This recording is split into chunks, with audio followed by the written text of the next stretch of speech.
नमस्कार पालक मंडळींनो, मी प्राध्यापक योगेश देविदास गाडेकर. जवळपास 20 वर्षापेक्षा जास्त कालावधी झाला मी या शिक्षण क्षेत्रामध्ये काम करतो.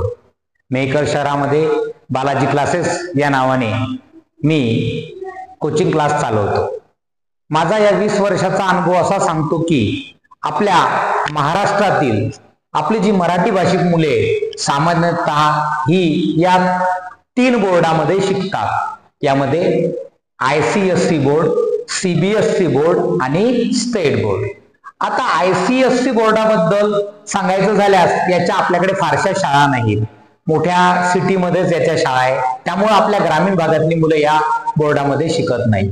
आपल्या ग्रामीण भागातील ही मुले एक तर CBSE किंवा स्टेट बोर्ड मध्ये शिकतात.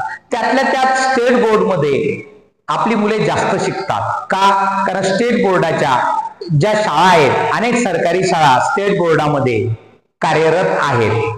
आता काळानुसार मुलं ही स्टेट बोर्डातील जास्तीत जास्त मुलं ही आज सेमी इंग्रजी माध्यमात शिकत आहेत. काही मुलं इंग्रजी माध्यमात शिकतात, काही मुलं मराठी माध्यमातून शिकतात. म्हणजे आपल्या स्टेट बोर्डाचे 3 माध्यम आहेत. या तिन्ही माध्यमाबद्दल सांगायचं झालं तर मुलांचा जास्तीत जास्त कल सध्या आपल्याला या माध्यमामध्ये दिसून येतो. हा कल मी इथे आपल्या ग्रामीण भागातील मुलांबद्दल बोलत आहे. मला तुम्हाला एकच सांगायचे पालकांनो की माध्यम महत्वाचं नाहीये, महत्वाचे मुलांचे कन्सेप्ट क्लिअर होणे.